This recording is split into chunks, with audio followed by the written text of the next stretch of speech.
वस्तु के अभाव में वस्तु की कीमत होती है। जब तक वस्तु का सद्भाव हमारे पास होता है तब तक हम उसकी कीमत नहीं आनते। हमारे घर में क्या पड़ा है, कितनी संपत्ति पड़ी है, उसकी हम कोई कीमत नहीं देखते। हमारे पास जब वह वस्तु हमारे पास से दूर हो जाती है, चली जाती है, तब फिर हमें समझ आती है कि उस वस्तु की कीमत मेरे पास कितनी थी। इसलिए प्रत्येक वस्तु को बेकीमती समझ करके उसका सदुपयोग करना चाहिए, दुरुपयोग नहीं करना चाहिए। जिस पुण्य से वो वस्तु मिली है, यदि हमने उस वस्तु का दुरुपयोग कर लिया, वो पुण्य तो जाएगा ही जाएगा, क्योंकि वो पुण्य आपको उस वस्तु रूप उपलब्धि को देकर के निर्जरित हो गया। कोई भी कर्म होगा, वो कर्म उदय में आएगा, फल देगा, फल देकर के निर्जरा हो जाएगी, उसकी हट जाएगा। ऐसे जो वस्तु आपके पास उपलब्ध है, उस वस्तु को आपको उपलब्ध कराने वाला कोई ना कोई तो ऐसा कर्म था ना, वो शुभ कर्म, पुण्य कर्म, जिससे आपके पास वो वस्तु उपलब्ध हुई है।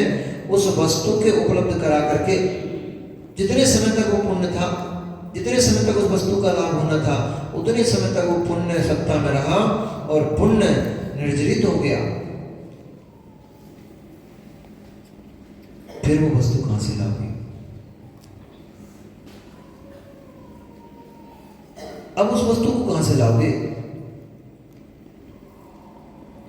मनुष्य आयु आपको मिली है, एक तद आयु काल प्रमाण तक के लिए है।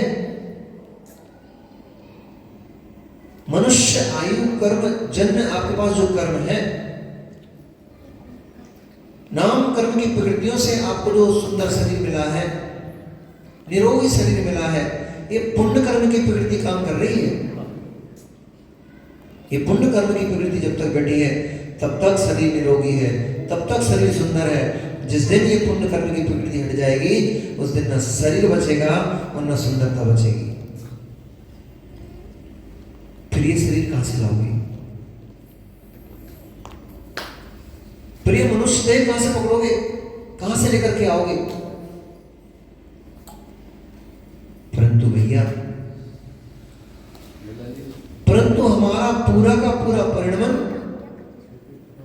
पुण्य से मिले इस शरीर में पाप को भोगे में चल रहा है। जिस पुण्य से शरीर मिला था वो तो समय पूरा करके पुण्य विलीन हो जाएगा, परंतु इस पुण्य की सत्ता में हम जो इस शरीर से पाप कर्म करके बंद कर लेंगे वो पाप कर्म उदय में आएगा कि नहीं आएगा? प्रश्न करना चाहिए शुभैया तुम्हें अपने आप से, कितने इंद्रिय जीव हो? पक्का? कितने इंद्रिय जीव हो आप? पंच इंद्रिय जीव, वो भी संगी अंश है। आप असंगी नहीं हो। कितनी बड़ी उपलब्धि है अध्यक्ष जी, कितनी बड़ी उपलब्धि है आपके पास कि आप असंगी नहीं हो, आप संगी हो। क्या ये आपने किसी के साथ झगड़ा करके लड़ झगड़ के और उसके साथ पाप कर्म का बंद किया था, उससे ही पंचमी पर्याय आपको मिली ना? शनि पर्याय पाप के काम किए थे उससे ही मिली ना आपको? किससे मिली? बहुत पुण्य कर्म किया था और एक जन्म के नहीं कई जन्मों का पुण्य इकट्ठा होता है, सब तब जाकर के ये मनुष्य देह जीव को प्राप्त होती है। जैसे ये बच्चे होते ना, उनके घर में गुल्लक रहती है, नहीं रहती? अब तुम्हारे मेडिकल पे तुम्हारे पापा के पास अच्छी कमाई है तो तुम्हें 100 का नोट सीधा पकड़ा देते हैं, 500 का नोट सीधा पकड़ा देते हैं, जा बेटा खर्च कर लो। पहले बच्चों को, हम लोगों को, अब आज का तो हमें पता नहीं कि आप लोग कितना खर्च देते हो बच्चों को, हम लोगों को कभी 1 का नोट मिलता था, 1 का सिक्का, कभी 5 का सिक्का मिलता था। 10 रुपए तो कुछ बड़ा काम होता, त्योहार होता था, मेले ठेले जाते थे, तब 10 नोट मिलता था, 1 का सिक्का मिलता था। तो घर में एक गुल्लक बनी थी, उस गुल्लक में मिट्टी की गुल्लक आती ना 10-10, 5-5 रुपए की, पता नहीं कितनी की आती, 10 रुपए की, 5 रुपए, उस समय 2 रुपए की गुल्लक आती थी। तो गुल्लक खरीद के रखी हुई थी, सिक्का मिला, 50 पैसे का अपने खर्च कर लिया, 50 पैसे उस गुल्लक में डाल देते थे। जब ये गुल्लक भर जाएगी तब इस गुल्लक से कुछ अच्छा काम करेंगे, इस पैसे से कुछ अच्छा काम करेंगे। गुल्लक में पैसे भर गए गुल्लक। अब ये जीव की अपनी प्रज्ञा, अपना विवेक है, उस जोड़ करके जो उसने गुल्लक में पैसे रखे हैं, उस जुड़े हुए पैसे से ये जीव क्या कर रहा है? उस पैसे से एक खिलौने खरीदने जा रहा है, कि उस पैसे से ये व्यसन करने जा रहा है, मदिरा पान करने जा रहा है, शराब पान करने जा रहा है, कि उससे मांस खाने जा रहा है, कि उस गुल्लक के पैसे से ये दान पुण्य करके पुण्य बढ़ा रहा है। ये आपकी वर्तमान की प्रज्ञा काम करेगी। एक बालक वो होता है जो गुल्लक में पैसे धीरे धीरे छोटे छोटे इकट्ठे करके सिक्के डाल करके उसने पैसा इकट्ठा किया। जब उसके पास 1000 रुपए हो गया, वो 1000 रुपए से मेला घूमने जा रहा है, वहां पे झूले झूल रहा है, गोलगप्पे खा रहा है। एक बालक, उसकी थोड़ी प्रज्ञा अच्छी काम कर रही समय, तो वो उस 1000 रुपए के ले जाकर के अपनी मां के लिए साड़ी खरीद के ला रहा है, मां के चित्त को प्रसन्न कर रहा है। एक बालक उससे गरीबों में मिठाई बांट रहा है, और एक बालक उस पैसे से मुनिराज के कर कमलों में ग्रंथ भेंट कर रहा है, उससे मुनिराज के कर में आहार दान कर रहा है। 4 जीवों की 4 प्रकार की प्रक्रिया। ऐसे सैकड़ों जीव होते हैं। पैसा है, पर उस पैसे का उपयोग क्या है, ये आपकी प्रज्ञा के ऊपर निर्भर करेगा, स्याप ये आपके पुण्य के ऊपर निर्भर करेगा। दान तो पैसा मंगों के ऊपर होता है, पास होता है, दान भी करते हैं, परंतु एक जीव की कमाई, मंदिर में भी दान किया, गुल्लक में, मंदिर की गुल्लक में डाला, एक जीव की कमाई पंखे में लग रही है, और एक जीव की कमाई मंदिर की वेदी में लग रही है। ये जीवों के पुण्य में भेद है। ये जीवों की पुण्य की कमाई, पाप की कमाई में भेद खड़ा है। एक जीव की धन, एक जीव की कमाई भगवान के बिंब में लग रही है, और एक जीव की कमाई उसी मंदिर के बाहर धर्मशाला में बने संडासे में लग रही है। ये पुण्य का धन और पाप का धन है। आप उससे अच्छा कार्य कर रहे हो, संत निवास बनवा रहे हो, मंदिर बनवा रहे हो, लेकिन अच्छे काम में भी ये खोजना आपको बहुत जरूरी पड़ेगा कि मेरे धन की कमाई, मेरी कमाई का धन कहां लग रहा है।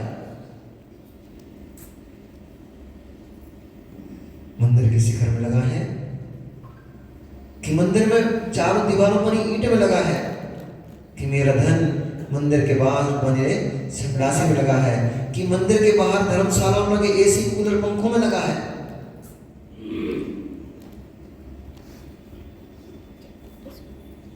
मंदिर में तो कूलर पंखे वगैरह होने नहीं चाहिए। मंदिरों में एसी कूलर पंखे लगे हुए हैं, वो धर्म स्थान है कि पाप का स्थान है? धर्म का स्थान है कि पाप का स्थान है? परंतु मां आके सबसे पहले तुम भगवान देखती हो गर्मी के दिनों में, सबसे पहले पंखा की बटन को देखती हो। अब ये बताना, खूब बढ़िया अच्छे से आकर के पंखे की बटन चटकाई और पंखे की हवा में आपकी पूजन चल रही है, ये स्पर्शन इंद्री का भोग चल रहा है कि भगवान की अर्चना चल रही है?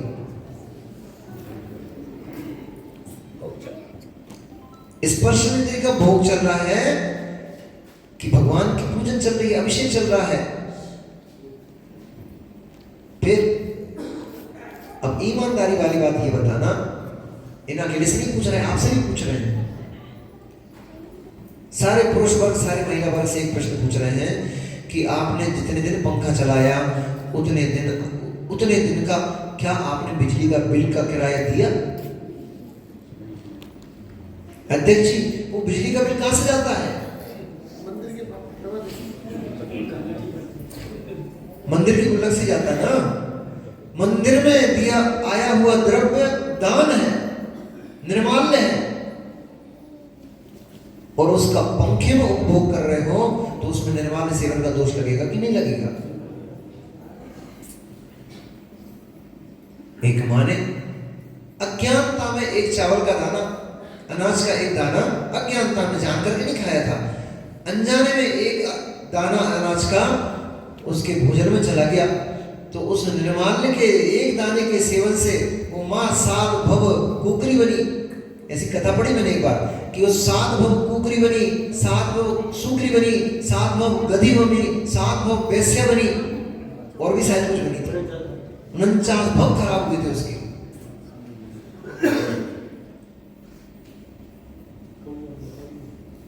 और शोले फिल्म का एक डायलॉग था ना, अब तेरा जब एक दाने के निर्माल्य के सेवन से इतने भव बिगड़ गए, तो जिनको मंदिर में आते ही सबसे पहले पंखा दिखता है, पंखा मुख से आप सेवन नहीं कर रहे हो तो किसी दूसरी इंद्री से आपका भोग सेवन नहीं हो रहा क्या? रसना इंद्री से आपका भोग सेवन नहीं हुआ, स्पर्श इंद्री से भोग हुआ कि नहीं हुआ? इसलिए माताओं, पंखा मत चटकाया करो, पंखा की बटन मत चटकाया करो। आकर सबसे पहले थोड़ा इस शरीर को कष्ट तो दो, थोड़ा सहन करना तो सीखो। प्रतिकूलताओं में कैसे जीवन जिया जाता है, कम से कम ये बात आप सीखो। तो ये तो सब अनुकूलता हो गई कि मंदिर में आए, पंखा की बटन झटका ली, एसी चालू कर लिया और बैठ गए पूजन करने। कम से कम आपको ये पता तो लगे कि हम भगवान की पूजन करने आए हैं, भगवान का अभिषेक करने आए हैं, भक्ति करने आए हैं। तो कम से कम थोड़ी देर के लिए इस प्रतिकूल वातावरण में भी हम शांत परिणाम हमारे हो पाते कि नहीं हो पाते, इसकी परीक्षा तो करो। अभी तो आपको यही पता नहीं, सारी अनुकूलता मिली, कर आगे चले गए, पता ही नहीं पड़ा कि हम पूजन करने आए थे कि मौज करने आए थे।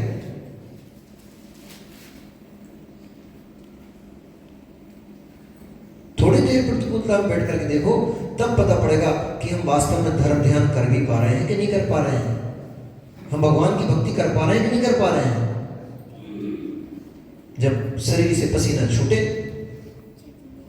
जब शरीर से पसीना छूटे और फिर भी भक्ति में मन लग जाए, तो अपने आप को कहना मैं श्रद्धालु शावक हूं। तो सोचना कि मैं वास्तव में भगवान की पूजन कर्म क्षय के लिए करने आया हूं। पंखा चलेगा, वायु का एक जीवों की विराधना होगी कि नहीं होगी? बोलो ना जोर से। पंखा चलेगा, वायु का एक जीवों की विराधना होगी कि नहीं होगी? होगी। और जीवों की हिंसा क्या कहलाता है? बोलो जोर से। जीवों की हिंसा करना पाप कहलाता है। तो मंदिर में बैठ करके पुण्य करके गए कि पाप करके गए? जोर से तो बोलो, अब नहीं करना।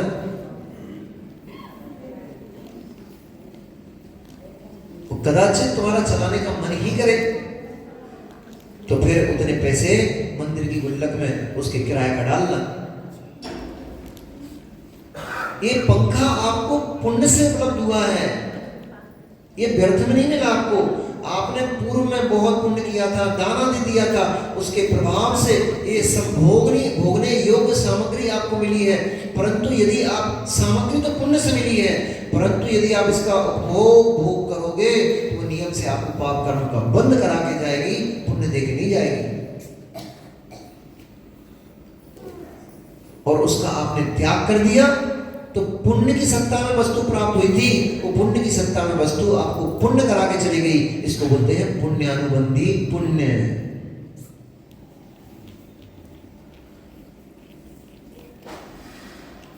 पुण्य से भगवान की प्रतिमा मिली है, पुण्य से मंदिर मिला है, पुण्य से आपको जिन शासन मिला है, पुण्य से आपको भगवान के दर्शन करने के भाव उत्पन्न हो रहे हैं। ये सब पुण्य की सत्ता चल रही है। इस पुण्य की सत्ता का उपयोग करके यदि आप अपने आप को पहचान लोगे, जिन्हें तेरे भगवान की सच्ची भक्ति कर लोगे, ये पुण्यानुबंधी पुण्य हो गया। और उस पुण्य की सत्ता में मिला तो सब कुछ अच्छा अच्छा था, पर हमने पूरा भोगने में खर्च कर डाल दिया। ये कह रहा था पापानुबंधी पुण्य। एक एक उपलब्धि आपको व्यर्थ में नहीं मिली। मैंने आपसे पूछा ना कि अभी मन का बताओ कि आप सैनी पंचेंद्रीय जीव पुण्य से बने हो कि पाप से बने हो? तो फिर गौरव भैया, अब ये सोचो कि यदि मैं इस बहुत सारे पुण्य के सत्ता से, पुण्य के द्रव्य से मुझे मनुष्य पर्याय, पंचेंद्रिय पर्याय मिली हुई है, बहुत सारे पुण्य से मुझे ये सुंदर देह मिली हुई है, अब इसका मैं उपयोग पुण्य के कार्य में कर रहा हूं कि पाप के कार्य में कर रहा हूं? और यदि आपका उत्तर आता है इसका अधिक उपयोग मैं पाप के कार्य में कर रहा हूं, तो फिर अगला प्रश्न होगा कि अगली बार आपको ये देह मिलेगी कि नहीं मिलेगी? अरे बनिया के बच्चे हो, बनिया के मोड़ा मोड़ी घाटे का सौदा करते हैं क्या पंकज दादा? बनिया के बच्चे घाटे का सौदा करते हैं क्या? जीव सड़ भी जाएगी, वस्तु सड़ भी जाएगी ना, कोई चीज कोई वस्तु सड़ भी जाएगी तो भी उतने में खपाने का प्रयास करता है बनिया का बच्चा जितने में उसने खरीद के रखी है, घाटे में सौदा नहीं करता। और बनिया का बेटा घाटे में सौदा करने लग जाए तो बनिया का बेटा कैसा?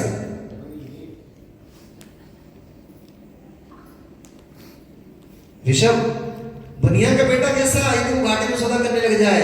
अरे बनिया के बेटा हो, सुन रहे भैया, अरे बनिया के बेटा हो, जितने पुण्य से तुम ये शरीर लेकर आए हो कम से कम इतना तो पुण्य से कर लो कि पुनः मनुष्य शरीर मिल जाए तुम्हें। जिस पुण्य से तुमने जैन कुल उच्च कुल प्राप्त किया है कम से कम इतना तो पुण्य शरीर से कर लो पुनः जैन कुल मिल जाए।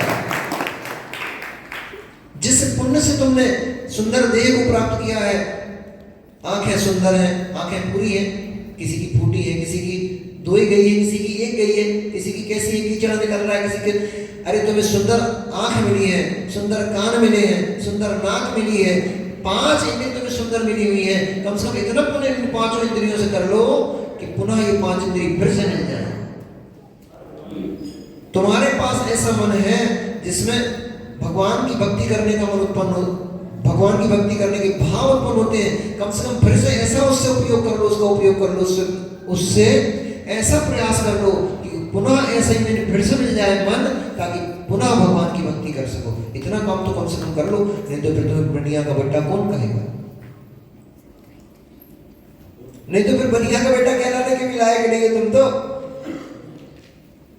जितना पुण्य कमा के लाए थे, पुण्य कमा के लाए थे, बहुत मेहनत करी थी ऋषु, बहुत मेहनत करी थी, दान किया था, तब किया था, तब जाकर के सुंदर शरीर प्राप्त हुआ है, ये गुण प्राप्त हुआ है, ये भगवान की भक्ति करने के भाव प्राप्त हुए हैं मुझे।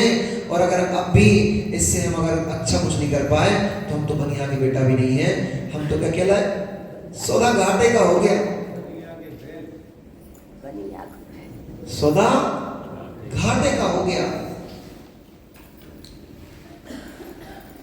ऐसा हीरा फिर नहीं मिलेगा भैया।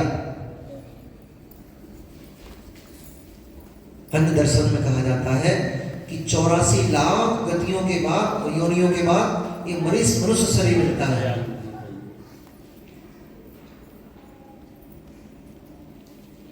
चौरासी लाख योनियों में भटकने के बाद ये मनुष्य शरीर मिलता है। एक बार हीरा आपको मिला, हीरा। अभी हमारे भैया सोचे, जुम्मनदार जी के भैया है, भैया तो ये क्या नाम भैया? बबलू भैया, विजय भैया, विजय भैया, ये हमारे विजय भैया को रास्ते में चलते हीरा मिल गया। ये इतने समझदार निकले, इनने हीरा को उठाया, पार्क तो थे, इन्होंने देखा अरे ये तो हीरा है, तो सोचा अभी मैं सब्जी खरीदने जा रहा हूँ मार्केट में, तो चौराहे पर इन्होंने उस हीरा को उठाया और उठा करके चौराहे पे जो झंडा लगा हुआ था बीच में, उस झंडे के बाजू में चौराहे के ऊपर रख दिया और सोचा सब्जी खरीद के आऊंगा तब उठा लूंगा।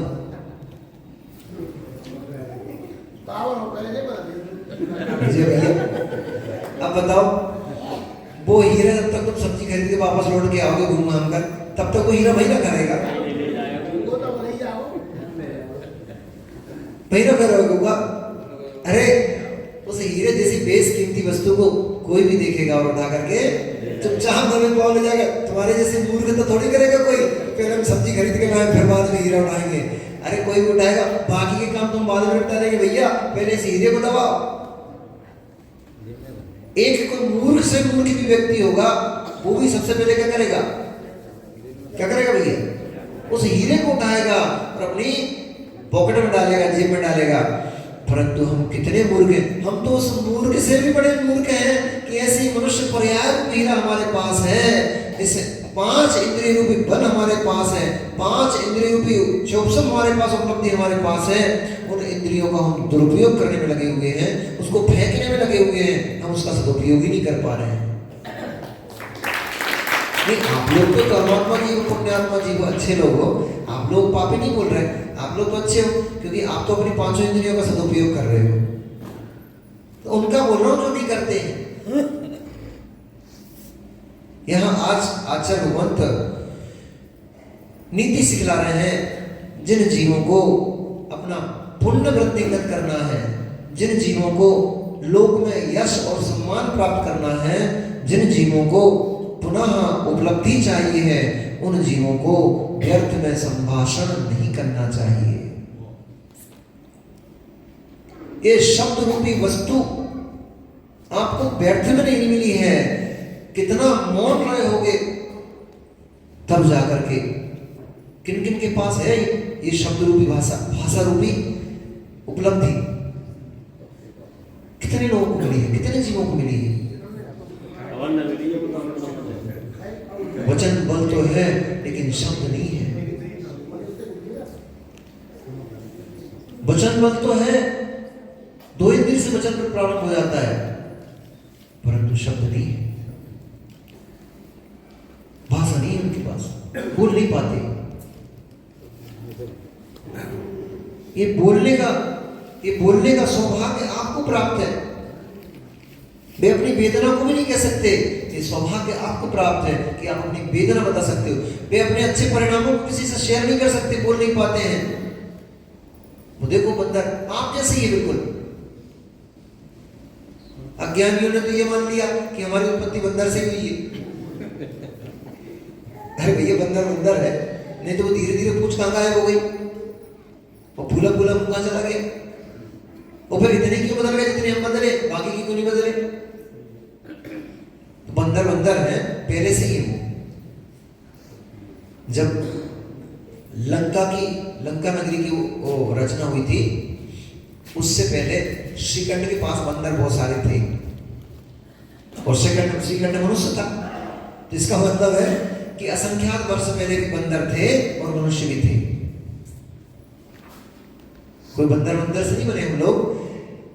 तो बंदर को देखा मैंने, वो बंदरिया ऊपर मस्ती कर रहे थे छत पे। तो बंदरिया ने बंदर को मारा एक थप्पड़, तो उसका जो छोटा बच्चा था वो चीखने लग गया, चिल्लाने लग गया। वो चीख तो रहा था, खेखे तो कर रहा था, परंतु बोल नहीं पाया अपनी माँ से कि माँ मुझे मार क्यों रही है। ये सम्यक लोग जैसे लोग तो कम से कम लड़ने लग जाते हैं। ये बूढ़ी की बहन कहाँ गई, वो छोटी आरू। अरे भैया सुनो, ए बिन्ना, आलू आलू आलू आलू आलू आलू से आलू बना था। तो बिन्नी अपनी ये बड़ी बहन को मारा मत करो। तुम्हें हाथ पैर मारने के लिए नहीं मिले हैं, उससे लड़ने के लिए नहीं मिले हैं। उससे लड़ोगी तो तुम्हारे हाथ कर्म छीन लेंगे, उससे लोगी, उसको गाली बकोगी, बुरा बोलोगी, तुम्हारी जीभ छीन लेंगे कर्म तुमसे। उसको खोटा बुरा बोलोगी तो कर्म तुम्हारी जीभ छीन लेगा।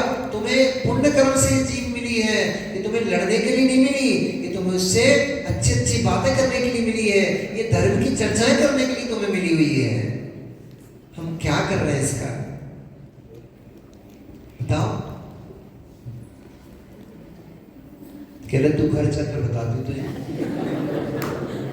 अरे भैया घर चल के क्या बताओगी, बताना ही है बेटा। देख तेरी दीदी ने व्रत लिया है, वो माताजी बन जाएगी, फिर खड़ी खड़ी चिल्लाएगी, हे माताजी वंदामी वंदामी वंदामी। वो भी कहेगी बचपन में तो खूब मारती थी, अब नहीं आ रही, तेरे घर पे आ रही है। फिर क्या करेगी, चिल्लाती रहेगी। फिर लड़ा मत करो, लड़ने से पाप कर्म का बंद हो जाएगा बहुत सारा। तो पाप कर्म का बंद हो जाएगा तो तुम्हारी बहन दुश्मन बन के खड़ी हो जाएगी फिर भविष्य में, फिर मारेगी तुम्हें पकड़ के बहुत। लड़ना नहीं है। हाँ, बुरा भी नहीं बोलना उसको, वो तुम्हारी बड़ी बहन है। ये शब्द वर्गना, ये रसना इंद्रिय हमें गालियां सुनाने के लिए नहीं मिली है, ये व्यर्थ के भाषण संभाषण करने के लिए नहीं मिली है, ये व्यर्थ के खोटे भाषण करने के लिए नहीं मिली है ऋषि भैया। ये किसी की हंसी मजाक उड़ाने के लिए नहीं मिली हुई है, ये इससे नहीं मिली है। हमने इस जीवा इंद्रिय से कभी भगवान की स्तुति गाई होगी, भगवान की वंदना की होगी, कभी बहुत सारे गुणगान गाए होंगे, गुणियों के यशगान गाए होंगे, तब जाकर के ये रसना इंद्रिय हमें मिली है, ये वाचन बल हमें मिला हुआ है, ये भाषा वर्ण हमें मिली हुई है। और हम इसको अगर इस उपलब्धि को हम यदि व्यर्थ में ऐसे नष्ट कर देंगे, किसी से लड़ने में, किसी से इनकी निंदा करने में, उनकी बुराई करने में, इसमें ही अगर नष्ट कर देंगे तो कर्म कहेगा मैंने तो तुझे दी थी, तूने इसका दुरुपयोग किया है, इसलिए अब मैं तुझे ये नहीं दूंगा, छीन लेना। भगवान नहीं छीनेंगे, भगवान को क्या लेना देना पड़ा तुमसे? भगवान भी छीनेंगे, कोई दूसरा व्यक्ति हो सकता है, वो व्यक्ति आपकी जीवन ना काट सके, परंतु कर्म कहेगा, क्योंकि कर्म तो सब देख रहा है ना। विश्व में ठाकुर साहब सबसे ईमानदार वस्तु यदि कोई है उसका नाम है कर्म। कर्म के कैमरे में सब तो कर्म ऐसा वस्तु है जिसे हमारे ये पंडित जी टाइप के बड़े बड़े लोग, जो हमारे मंत्री जी जैसे बड़े बड़े रईस लोग, ये खरीद नहीं पाते हैं। नहीं तो मालूम है अगर वो भी बिकता होता ना तो ये तो कर्म को खरीद लेते। ये कहते कि हमें तो कोई डर है ही नहीं, क्यों? पैसा फेंकेंगे, कर्म को अपने अंडर में कर लेंगे। परंतु वो बिकता नहीं है। रखे रहो तुम अपनी कितनी संपत्ति रखे हो, कितना धन है, कितना तुम्हारे पास क्या क्या रखे, रख के बैठे रहो तुम, परंतु मैं बिकने बिकाऊ नहीं हूं। मैं तो वही फल दूंगा जो तुमने बांधा हुआ है, वो किसी से नहीं बिकता। सबसे ईमानदार वस्तु है कर्म, इसलिए किसी से मत डरो। हमारी क्या बुद्धि चलती है, पाप करता है जीव कहां छुप के, कोई ने नहीं देखा। कितनी बड़ी अज्ञानता है जीव की, कोई नहीं देख पाया हमें। पाप किया कहां? चुप करके, कमरों में बंद करके पाप तो कर लोगे, पर्दे डाल करके पाप तो कर लोगे, तहखानों में घुस करके पाप तो कर लोगे, लेकिन कर्म कह रहा तीन ऐसे होते हैं जिनसे आप छुप नहीं सकते हो, बच नहीं सकते हो। पहला केवली भगवान। जाओ तुम कहां जाकर के पाप करना चाहते हो, तुम तो 100 फीट नीचे जमीन के भीतर घुस करके पाप कर आओ, और जाओ सबमरीन में बैठ करके तुम तो जाकर के पाप कर आओ, समुद्र के भीतर घुस करके। वहां भी केवली भगवान का कैमरा तुम्हें देख रहा है। केवली भगवान के ज्ञान में तुम्हारी हर क्षण की जितनी भी तुम्हारी अशुभ पर्याय हैं, जितनी तुम्हारी खोटी पर्याय हैं, जितने तुम्हारे खोटे भाव उत्पन्न हो रहे हैं, सब केवली भगवान के कैमरे में झलक रहे हैं। बच्चों कैसे बचते हो? करो कहां जाकर के पाप करोगे?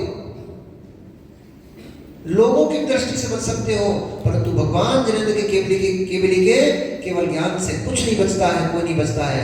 इसलिए पाप करने से पहले सोच लो मुझे देखने वाला कोई बैठा है। दूसरा कर्म सिद्धांत। कर्म कहता है जाओ तुम कहां जाकर के पाप करोगे, मैं तुम्हें वहीं से खींच के ले आऊंगा। इसलिए पाप करने से पहले सोच लो कि मुझे कर्म देख रहा है, मुझे और किसी का भय नहीं है, पर ऐसा करने से मुझे जो कर्म का बंध हो जाएगा उससे मुझे डर लग रहा है, तो पाप करने से बच जाओगे। केवली भगवान आपसे कुछ बोलने आ नहीं रहे, इसलिए उनसे आपको डर लगता नहीं है। कर्म भविष्य में फल देगा, इसलिए उससे आप डरते नहीं हो।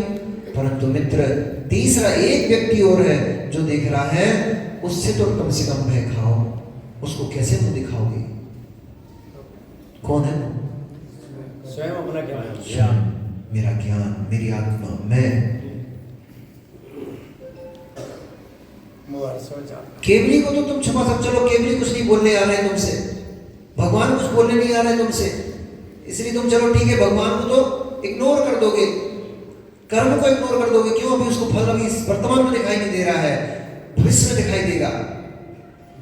परंतु जिस क्षण पाप कर रहे हो, जिस क्षण खोटे परिणाम कर रहे हो, जिस क्षण तुम्हारे मन अशुद्ध हो रहा है, उस हर क्षण का, हर पर्याय का आपको अपने आप को तो ज्ञान है कि मेरे परिणाम इतने खोटे जा रहे हैं, मेरे परिणाम इस समय ऐसे हो रहे हैं। अपने आप का आईने में मुंह देखो, अपने आप का मुंह कैसे देख पाओगे?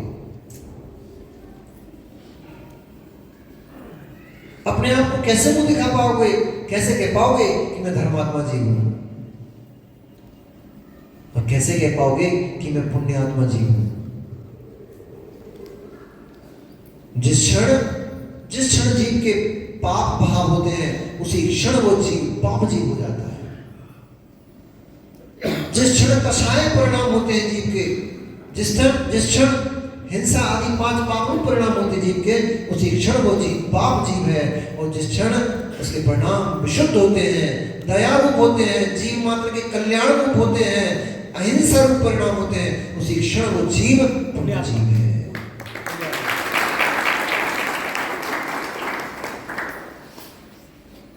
इसलिए भैया, यीशु भैया, आचार्य को हम क्या लिख रहे हैं यहाँ पर? बोल रहे हैं न जहाती नरम छाया यथा सा पृष्ठवर्तिनी तथैव पाप कर्माणि नाशोदर काणी देहिनाम। जिनके विचार बड़े बड़े प्रश्नों के हल करने में लग रहे हैं, ऐसे लोग भी कथा के शब्द अपने मुख से नहीं निकालते हैं। ये नीति है, ये नीति सिखा रहे हैं हमें। इस शब्द वर्णा का प्रयोग किसमें करना चाहिए, इन कर्ण का प्रयोग हमें किसमें करना चाहिए, इन आंखों का प्रयोग हमें किसमें करना चाहिए।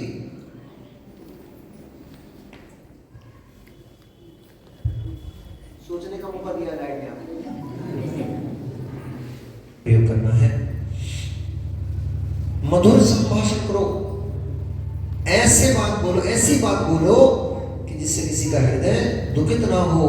तो ही तो तुम्हारी भाषा भाषा है, वाणी वाणी है। तुम्हारी भाषा से यदि किसी का हृदय टूटने लग जाए तो तुम्हारी भाषा हथौड़ा हो गई, हथौड़ा, फिर वो भाषा नहीं कैंची हो गई, कैंची, लोगों को काटने का काम कर दिया जिसने।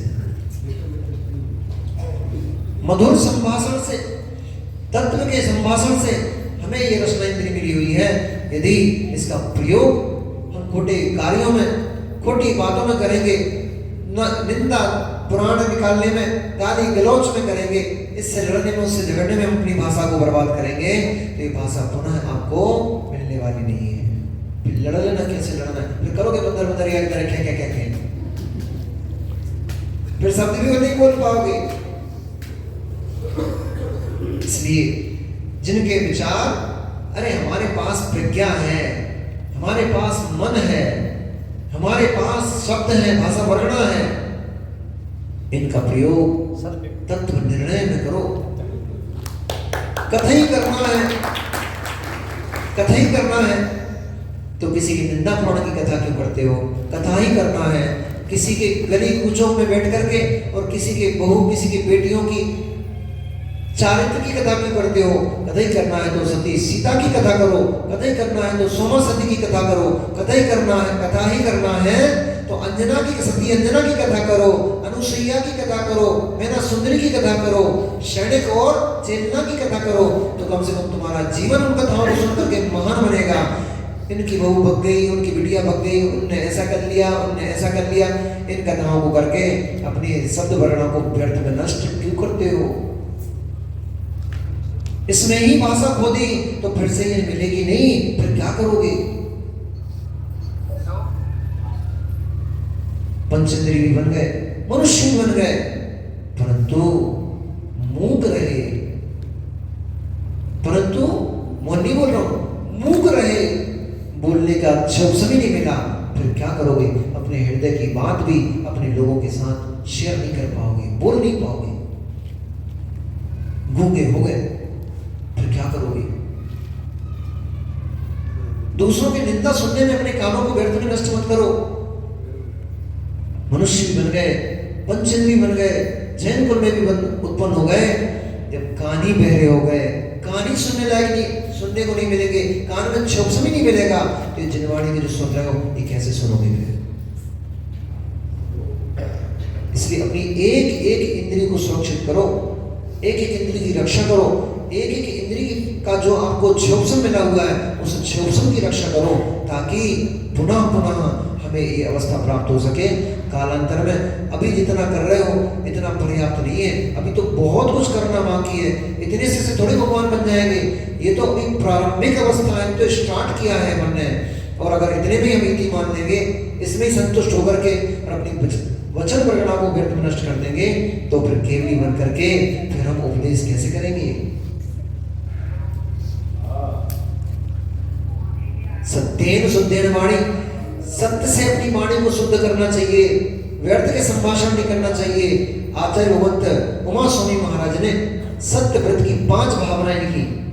क्रोध, लोभ, वीरत्व, हास, प्रत्याख्यान, अनुनीति, भाषण च पंच। क्रोध में आकर के असत्य बोलता है व्यक्ति, लोभ में आकर के सत्य बोलता है। गुस्सा आ जाए, आपको गुस्सा आ जाते फिर आप सत्य सत्य बोलते हो क्या? हैं?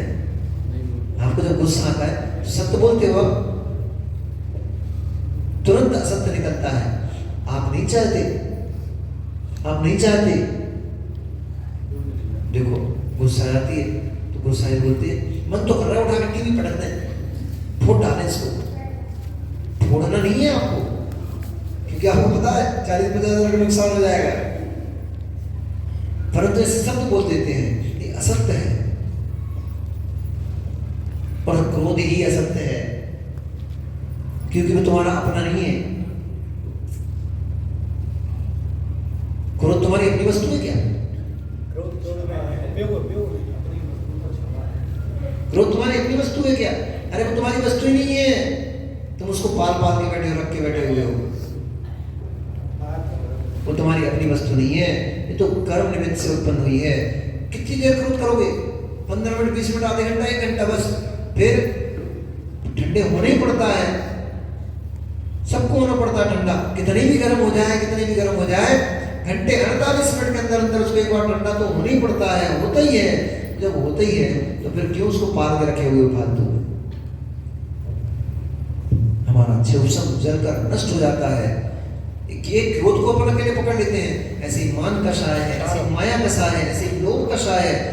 सभी कषाय 9 कषाय हैं, 5 पाप हैं। सभी ये सभी मेरी अपनी वस्तुएं नहीं है, परंतु मुझे अज्ञानी ने इन सबको अपना समझ कर इनको पाल पाल के रखा हुआ है, और बल्कि इनको मैं पुष्ट करता रहता हूँ।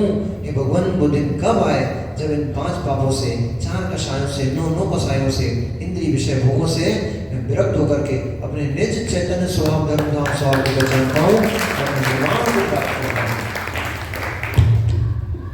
जितना शब्द बर्बाद करोगे उतना चिंतन क्षीण होता चला जाएगा। जितने शब्दों की लिमिटेशन करोगे, जितना शब्दों को बचा के रखोगे, सुरक्षित करोगे, उतने ही चिंतन के विषय आपको मिलेंगे। जितना अधिक समय मौन रहोगे, माँ अगर घर में इज्जत चाहिए है तो आज से मौन प्रारंभ कर दो।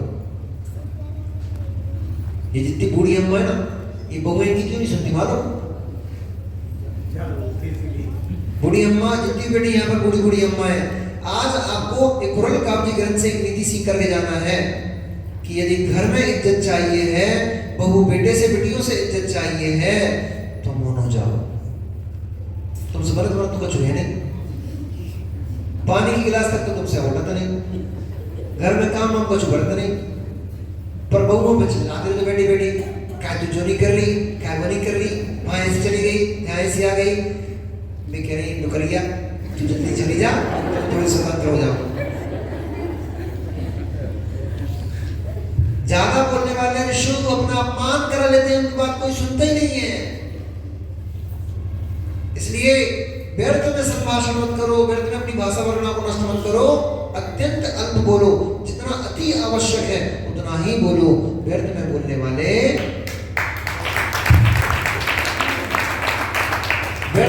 वाले अपना अपमान करा लेते हैं, वे अपना सम्मान नष्ट कर देते हैं।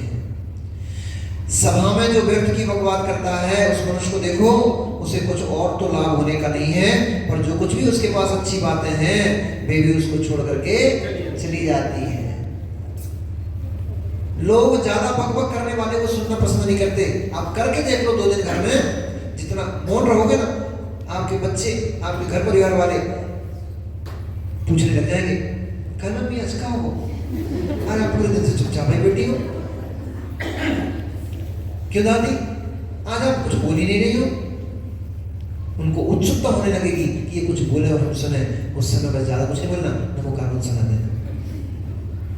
जितना अति आवश्यक है उतना बोलोगे, सत्य बोलोगे, खोटा खोटा शब्द नहीं बोल करके मीठा मीठा शब्द बोलोगे तो तुम्हारी कीमत बढ़ जाएगी, तुम्हारे घर में सम्मान होने लग जाएगा।